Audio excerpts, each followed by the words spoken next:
I've been hearing me well told story has been told live. So I will tell me well told story.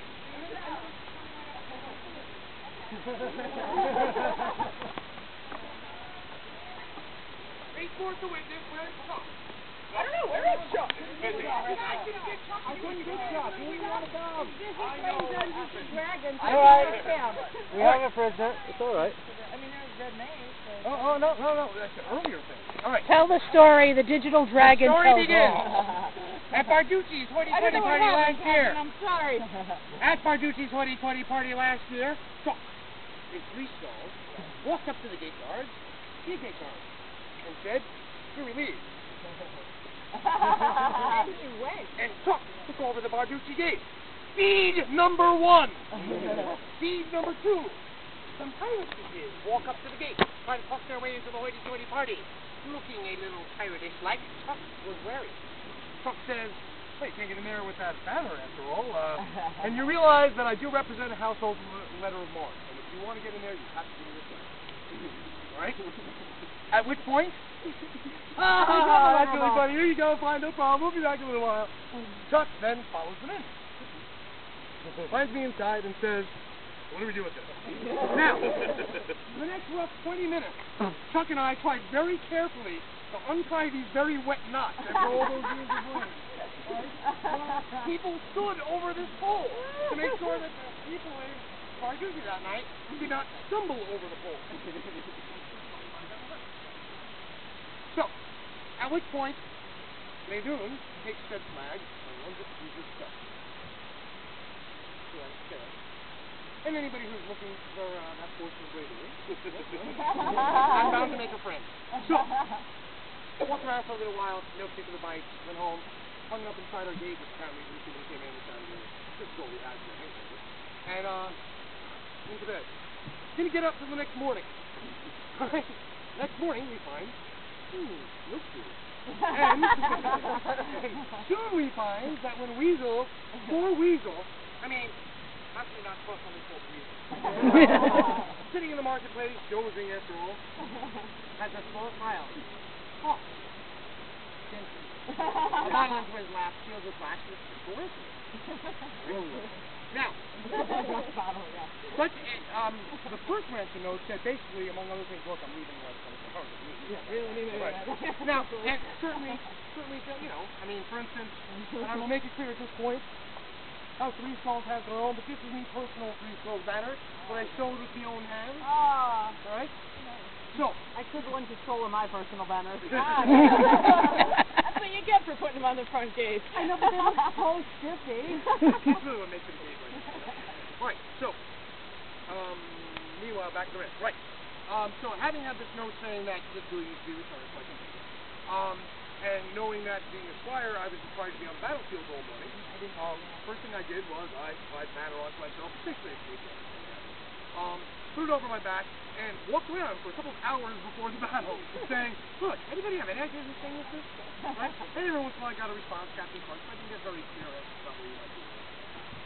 So, being a big field battle day, where there were lots of battles to fight, and a big brass band playing, Maydoun walked onto the battlefield with said flag as a cape. Walked the entire battlefield repeatedly, every single unit, saying, "Anybody know who this is?" Really, they come in and hit the back. I'm just trying to find out who it is. Can you get back? There's a battle here? I thought it was just for the drinking.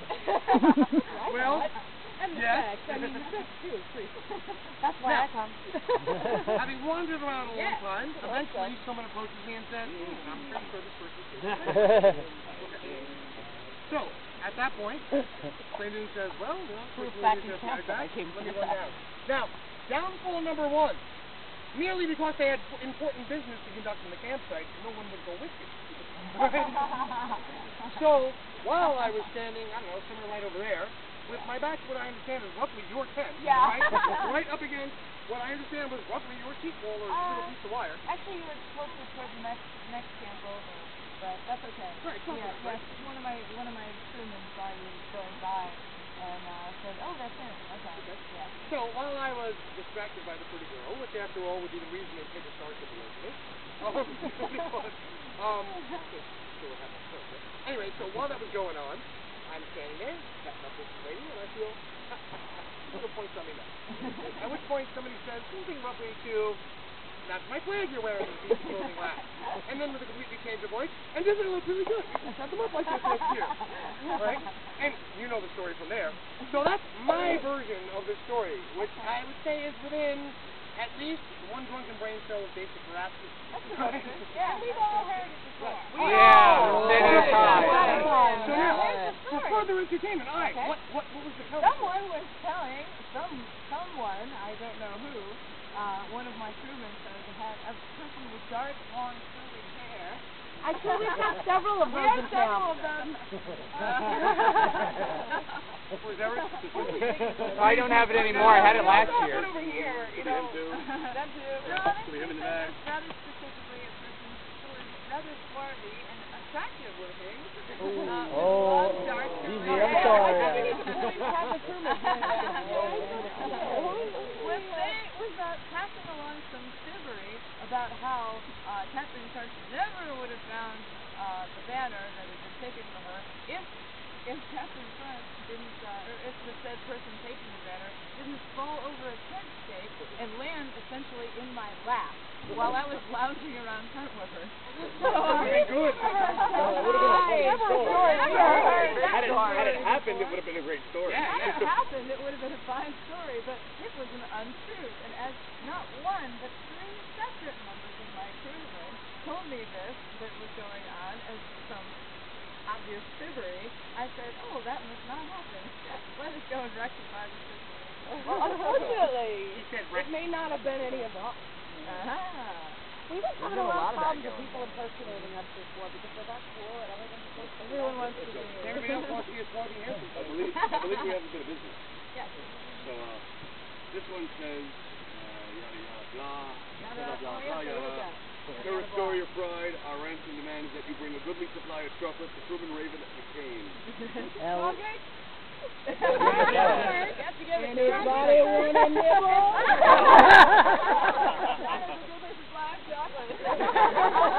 However, So I believe we've fulfilled the first. Now, as for the second one, The second, well, You have to deliver it to her at McCain. allow me to read. Don't we have her already? Yeah. No, you have to deliver it to her at McCain. Send me this double-tongued draft gold the same who wore me banner last year. I shall place him in irons, and he shall march ahead of me proclaiming his untruth for all to hear, and that he was bested by Captain Crunch. well, since my troops have been revealed, we do, however, have the pictures we would have given you of me in irons should my story have not been satisfactory. Oh, sorry, that's me fighting with you anymore. That was my big message. Oh my. Can I flip over my Facebook account?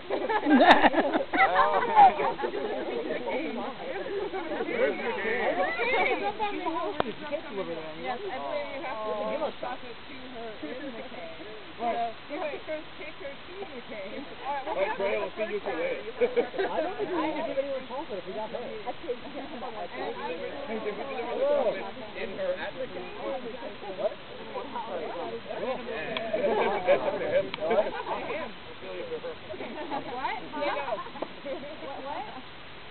Don't you have to wait till she's walking around pissed off and then Oh, ask her? she can come too, actually. I have no idea what I'm volunteering for, but sure!